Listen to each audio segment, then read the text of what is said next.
من بۆچی دەنگمدا بە نەوشیروان مستەفا یان وتم خەڵکینە دەنگی پێ بدەن و مناسەڕی بکە.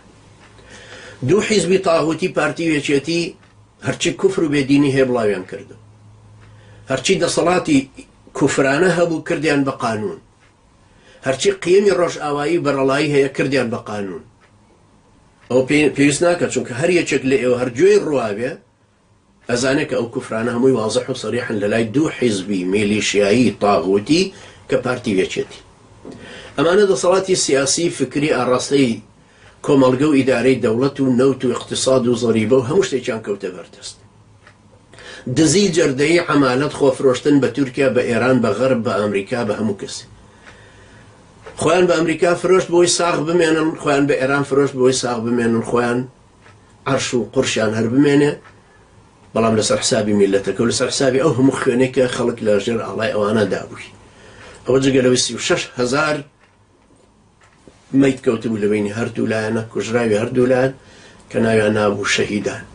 36,000 پێشمەرگەی کورد. ئەم گۆمە ڕاوەستاوە کە ئیحتیلالەی پاراست گۆڕان شڵەقاندی، گۆڕان ئازادی دایەوە بە خەڵکی، گۆڕان زیندانەکانی کەشف کرد، گۆڕان پەرلەمانەکەی سوک کرد، گۆڕانی سپاتی کرد کە ئەمانە هەموو شتێکی قەبەلین، گۆڕان ئەو هەموو وەسائقانەی دەرخست کە نەوت چۆنە دزرێت، گۆڕان علاقاتەکانی زیاتر دەرخست. ئەنجا گۆڕان بەدیلێکی هێنا کە پەرلەمان هەڵوەشێنرێتەوە، حکومەت تەشکیل بکرێتەوە و محاسبەکردنێکی شەفافانە هەبێ. ئێمە لەگەڵ گۆڕانان لە ناناتێک مشتەرەک بووین، لە دینا مشتەرەک نین، لە دیدی سیاسی بەرفراوانترە، چونکە علاقەیە بەسەر واقعەکە و حرەکەتی تیاکرێ. ئێمە لەگەڵ گۆڕانە متتەفق بووبووین لەوەی کە عەلە الئەقل حاڵی خەڵکەکە لە ڕووی اقتصادیەوە چاک بکرێت. پێش گۆڕان و دوای گۆڕان ئەگەر گۆڕان بەو شێوە بە قووەتەی خۆی بمایەوە ئیسلامەکانیش دەوریان بگرتەوە ئەویان بە قووەت کردە، بچووناتە ڕیزی گەل و لەبەر هەڵسکارەکانی ئەو دوو تاغوتەیە بوونایە گۆڕانیان بە قووەترە کرد. گۆڕان ئەبوو بەو حیزبەی کە عەدنان مەندەریس دروستی کرد لە تورکیا. لە تورکیا عەزیزانی من 44 دانە ساڵ ئیسلام خرایە کەنارە و دژایەتی کرا، 40,000 ئیمام و خەتیب و شێخی طەریقە و مفتی کوژران، 10,000 تەکیە و مزگەوت و خانەقا ڕوخێنرا، 44 ساڵ بانک هەر بە ئەللابیوک ئەدرا، یعنی خوا گەورێ وەڵڵاهو ئەکبەر، بانک بە تورکی ئەدرا. عەدنان مەندەریس کە لە حیزبی ئینۆنۆ جیابوو بۆ عیسمەت ئینۆنۆ کە هەر حیزبەکەی مستەفا کەمالە کە لە 1924 دروست بوو. ئەم حیزبەش بۆ ئیلغای خلافەتی ئیسلامی کردبوو. لە 1969 عەدنان مەندەریس لەوان جیابوونەوە 3 کەس بوون. یەک حیزبیش حکومێ کرد، سەیرەوەی کە ناویان نابوو دیموکراسی و یەک حیزبیش هەبوو فرد حیزبی نەبوو. ئەم پیاوە حیزبێکی تری دروست کرد بە ناوی حیزبی دیموکراتی. دوایی 19 سەوتی هێنا. مەرحەلەی دووهەم زۆرترین نسبەت سەوتی هێنا، چونکە چووە لای خەڵکەکەوتی بانکتان بۆ ئەکەم بە عەرەبی، مزگەوتەکان بینا ئەکەمەوە، حرفی عەرەبی ڕێگا ئەدەم بخوێنرێ، و هەروەها ئازادی ڕۆژنامەگەری، هەوڵیش دەین بچینە ئیتیحادی ئەوروپیەوە، اقتصادتان والێکم جێش دوورە خەمەوە لەم شتان ئەمانەی کرد و خەڵک دەنجیان پێدا و یەکەم سەوتی هێنا. یەکەمین جارکە گۆمەکەی شڵەقان عەدنان مەندەریس بوو. دوای ئەوزاعەکان ئەو وەعدانەی کە دابوون لە 1970 هێنایەدی، ئازادی ڕۆژنامەگەری دروست بوو بۆ موسڵمانیش هاتنەوە پێش، مزگەوتەکان کرانەوە بانگ بووە بە عەرەبی، خەڵکەکەمان وردە ڕووی کردەوە ئیسلامەتیەکە. بەڵام 2 ساڵی بەسەرا نەڕۆیش، ئەو ئیعدام کرا. جەلال بایاریش کە بوو بە ڕئیس جمهور هەر لە حیزبی ئەو، وەکو عەبدوڵڵا گوڵ کە بوو بە ڕئیس جمهور و ئەردۆغان کە بوو بە ڕئیسی حکومەت، ئاوا بوون ئەو کاتەش. جێش انقلابێکی بەسەرا کردن و عەدنان مەندەریس ئیعدام کرا و لەگەڵ وەزیری مالیە و وەزیری خارجیە 5 وەزیری ئیعدام کران و بەم شێوە کۆتاییان بۆ مەرحەلەی هێنا. من وتم نەوشیروان مستەفا عەدنان مەندەریسی واقعی کوردستانی ئێمە، خۆشیەکە بە زەحیە، بەڵام گۆمەکەی شڵەقاندووە، تەغییراتی دروست کردووە، داوای نان و ئەمانی کردووە، ئەنجا داوای ئازادی خەڵکەکەی کردووە، داوای هەڵوەشانەوەی پەرلەمانی کردووە. ئەمە مەطالیبی ئێمەن، ئەمەش سیاسەتی شەرعی علاقەی بەوە لا ئەوە هیچ نییە. نەوشیروان مستەفا لەو مەرحەلەی خۆیان لەگەڵ گۆڕانە ئەو مەشروعی داوایان کردو لە 180 مەشروعێکی ئیسلامی. ئیسلامیەکان ئەمەیان پێ نەبوو کە ئەبوایە پێیان. بە ئاقلی خۆشم، بە تەجروبەی خۆشم، وەکو عومرێکیش کە بردوومەتە سەر لە 6 ساڵیە پێم بەمە بردووە کە ئەمە تەئیدکردنی ئەمە علاقەی بەسەر وەلاءەوە نییە، علاقەی بەسەر سیاسەتی شەرعیەوە. گۆڕانکاریەکان لە ساڵحی ئەهلی ئیسلامە زەرەر بە ئەهلی ئیسلام ناگەێن، چ علاقەیەکی بەسەر وەلاءەوە نییە بە هیچ شێوەیەک. چێش ئەڵێ علاقەی بە وەلاءەوە هەیە، بەس شارەزا بێ لە دینەکە بۆی بین ئاەتەکانی وەلا کە زیاد لە 50 ئاەتن شەرحیکەین و بزانین کوێی ئەم ئاەتانە بەسەر وەلاءەکە تەطبیق بێت. منیش عەقڵشم پێشکێ هەم شارەزاییم لە دینەکە هەیە لەو ئاەتانە هەیە، باسی وەلاءەکەش دەزانم چییە، دەرسی وەلاء و بەڕائی قەحتانیشم بە کتێبەکە بە دەرز وتوتەوە لە پاکستان. لەبەر بۆ خۆشم عەقڵم بەماشت، واقعەکەشم بۆ ئەخوێندرێتەوە. ئەوەندە کوێرانە ناڕۆم وەکو مەڕیا وەکو ئەسب کە عەرەبانە ڕاکێشێ چەرمیان خستۆتە ئێرێ و یەک خەتە بینێوی چیت بەبیرێکی بەرفراوان و ئاسۆیەکی بەرفراوانترەوە من ئەڕوانمە ئەو واقعە جاهیلەی کە هەیە لەوێ. بۆیە فەرقەکەی من و تۆ ئەمەیە کە تۆ بە هەڵەدا چووی لەوەی کە ئاوا بەس بەو گۆشە نیگا تەسکە چەیرەکەیت، بە هەڵەشدا چووی کەەوە ئەزانیمە ئاەتەکانی وەلا ئەیگرن. زۆر زۆر دیاتریش بە هەڵەدا چووی کە پێت وایە من کافر بووم بەم ئیش. لەبەرەوە مەسەلەی گۆڕان تەئیدکردنی گۆڕان علاقەیە بەسەر سیاسەتی شەرعی بەسەر خوێندنەوەی ئەو واقعی کە لە کوردستانە هەیە، وە گۆڕان هەتاکو ئێستاش بەردێکی گەورەیە لەسەر دڵی هەردووکیان.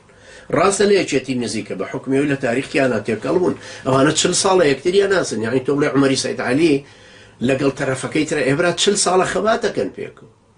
ئەنجا هەیەە لە زمانی جاشێتی 66ەوە لەگەڵ یەکن، هەشیانە لە شۆڕشی 75ەوە لەگەڵ یەکترن. يعني على الأقل 42 ساڵە وانە پێکەوە ژین برا. تۆ وابزانی ئەسە کۆسرت نابێ علاقەیە بێ لەگەڵ عومەری سەید عەلی بە هەڵە دەچوو. بەڵام تۆ وابزانی گۆڕان ئەتوانێ علاقەیەک دروستکە لەگەڵ فازڵ میرانی وەکو ئەوەی کە لەگەڵ کۆسرت هەیەتی ێوان نابێ. عومەری سەید عەلی ناتوانێت لەگەڵ فازڵ میرانی دروستیکە هەروەکو کە ئەتوانێت لەگەڵ کۆسرەتا دروستیکە. لەبەرەوە کۆمەڵێک کۆلکەی هاوبەشیان هەیە، بەڵام پارتی توانیوێتی توازنێک ڕاگرێوێچێتی ڕاکێشێتەوە بەلای خۆی بۆ ئەوەی تەرەفەکەی مقابلی ئەو بێت. چۆن نەتەنیاهۆ ئەڵێ فەڵەستینیەکان تەرەفیان نییە بۆی قسەیان لەگەڵا بکەین، بەڵام پێش ئەو حیزبی عەمەل شیمۆن پێرس ئەوت نا یاسر عەرەفات لەبەرەوەی نۆبڵمان وەرگرتووە پێکەوە لەگەڵ ئیسحاق رابینە. یاسر عەرەفات تەرەفە کە نەتەنیاهۆ هادووتی تەرەف نەما بۆ ئەوی بیکا بە موبەڕیر بۆ خۆی، بەڵام پارتی ئەڵە تەرەفێک ماوە کە یەکێتیە قسەی لەگەڵاکە ئەیان کڕێ کەسبیانەکە ئەیانێنێ بەم لاترەوە چکە جازبێتێکی قورستر لە پارتی کە ئێرانە یەکێتر ڕاکێشاوە لە 97. ئەقڵ پێشکانی ئەم واقع ناسیمان کە تەماشای ئەمە ئەەکەینەوە ئەبێ بزانیە خۆی مە لە ئەشکەوتە حرەکەت ناکەین، هەر ئێمە بین 5 کەس بین لە ئەشکەوتێکە هەر خۆمان نوێژی جومعە و جەماعەتەکەین، هەر خۆمان تەکفیری خەڵکەکەی خۆر ئەشکەوتەکەواکەین و هەرموو دنیا بە کافر بزانین چ تەسیراتێکی هەیە. تۆ دیتێ کەڵ بە خەڵکەکەوی بۆی بزانانی ئەو دین و دید و تەسەوراتی هەتا چەند بەدەلی لە توانی تەرحیکەیت و خەڵک چەندیان پێ قوبوڵ بێت. لەبەر تۆ بە هەڵەدا چوویکەوە ئەزانی تەئیدکردنی گۆڕان یا تەشجیعکردنی گۆڕان کە بۆ شێوە سەریحەش تەبعەن هەر نەبوو. من وتم ئەوانەی کە ئیسلامین ئەتوانن دەنگ هەر نەدەن، بەشداریش هەر نەکەن، هەر لێی گەڕن چکە لوعبەیەکی زۆر سەخیفە و پەرلەمانێک هەڵەبژێرێ پەرلەمانەکە کلیلەکەی ئەوە تا ئێستا لای کاک مەسعود و ناڵن بیکات خۆی بە کەیفی خۆی کە. لەبەرەوە وڵاتێکی میلیشیاییە هیوادارم ئێوە لەم نقطەیە تێبگەن. ئێمە لە دەوڵەتێکی مەرکەزیە ناژین وەکو مالیزیا وەکو کوێیت وەلەو قەبیلەیەک حکومیەکە، بەڵام مەرکەزیە. تۆ لە تورکیا محکەمەیەکی دەستوری هەیە شکاتت لە ئۆردۆغان و حیزبەکەی هەیە، هەروەکو حیزبی جمهوری هەیەتی یان ئەحزابی تری حرەکەتی قەومی، ئەو ئەڕوا شکاتەکە لە ئۆردۆغان و حیزبەکەی لە لای محکەمەی دەستوری. بەس تۆ لەکوێ حکومەکە؟ تۆ لەکوێ داوەریە بیتە لای چێ؟ هەموو سەری پەتەکان هاتۆ لای مەسعود بەرزانی بە تاقی تێناڵە خۆ مرەشەحم. یەکاکە ئەمە مسابقەی بە یەک ئەسب. ئیتر کابرا سواری ئەسپەکە بۆ یەرغەی پێیەکەوەڵێ فەرمو چێ پیاوە بێتە مەیدان. پیاوتیان هێشتووە. یعنی نەوشیرە مستەفا کە خۆی وتی من ناتوانم ببم بە منافیسی مەسعود بەرزانی، معناوانی تر چۆن نەتوانم. یعنی شێخ جەعفەرت ئەبێ بە بەدیل یا هەندێک کەسی تر کە لە مجتەماعێکی مەدەنیەوە هاتووە خەڵک نایناسێ خۆی مرەشەح کاتەوە. چۆن وایە؟ چۆن ئەمە ئەکرێ ئاوە لە وڵاتێکی میلیشیایی چەک بەشان لە پێغەمبەرێکی مەعسووم مهمترە لەلایە. ئەم مەوزوعەش علاقەی بەسەر ئەم سیاسەتە شەرعیەوە هەیە، بەسەر ئەو واقع ناسیەوە هەیە. بەڵام تۆ بە هەڵەدا چووی کە لە خلالی چەند دەقێکەوە لزماني عباسي كان تفسير كراويان لزماني محمد بن عبد الوهاب تفسير كراوي لكاتك إمارتي إسلامي درس كردو السلطة هي آل سعود بو يعني دين ودولة ليك جدا بونا دولة بس آل سعود بو لو زمانية كما كاتاكو يسكا 274 صالة تقريبا 274 صالة دين ودولة ليك جدان بحركتي وهابي حركتي وهابي لم لا تمثيل دينك كردو تدخلي هيج نكردو تسر سلطة رجال الرجال نيوتوا أرباش إيش لم آل سعود دزية كابو إيش دسي نابر لبروا من بيم واحد أو تندو تيجي وغلوي كخود قرتو تتوبة هلا شوي وتوبي يست السياسة الشرعية أقلت بي بشكي زماني ابن تيمية أهواب ورحمة خوالي إمام ابن تيمية رحمة خوالي بصالح وصول بسواشتي هجري كوتشي دو أيكر لو زمانيا سلطة دا صلاتي ناو مسلمانان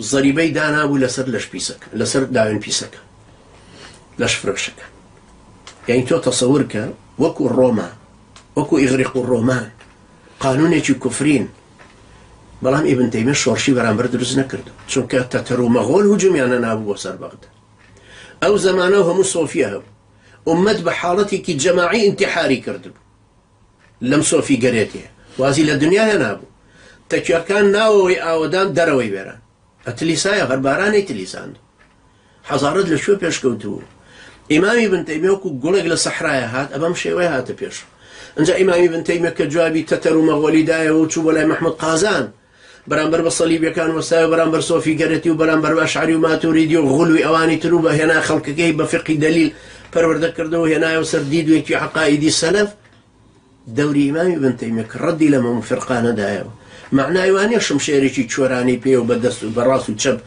بخلقي تركش وكتويكي توبة هلدات شوي تو بيوستا أقلد بيبشكي أقلش أساسي أم ديني بوي بزاني أم وحي خوي لأقل بعقل ورمان قرد شون زاني معنا ما بيغمبره عليه الصلاة والسلام يخو أقل من لأقل أبو بكر بقوة ترنية نقلكش من واور قرد وحيك أم راس قوية أم وحي هنا أبو بكر صديق ولي قرد لبرو بيوا أم راس قوية كوحيك هنا وبسر أقلي خويا زالي كردوشتي كيسروشتي مالام تو يستا بداماوي نا أقلكت هي الدنيا كد تيبقيني ندينك شدوا ورقرتو قيامتك تيبقيني وحالتي أمتك تيبقيني أما أهل سنة الجماعة هريك العاصي خوي بكوت الشمشير وشاندن هيتشي درتين أما يستاك همانا سببكي تيه سببكي أم ديد تسكيه بديدي كي برفراوانو بروانو دقكان بروانو واقعكش أو كاتبو دركي وتشان هلي ومن فيش موايا أو كسانشكا جار منيان برده دائري كفره ولا سر مسألة قران زور بهالداتشون زورش بهالداتشون تشيشان زور عالمة أو أرزو أو جزو دليل كاني بينه تبيش والله مشقلك بقليكم بودرزنكا شو قالن ملاك شو ديك وتي بكابراي وتي كاكا ملاي وهيج نازاني ورن من شتان فيركم تيان شون وتي باشا ما مسلا هذه تخالف بردمي أنا بنو سمار أيش نسي مار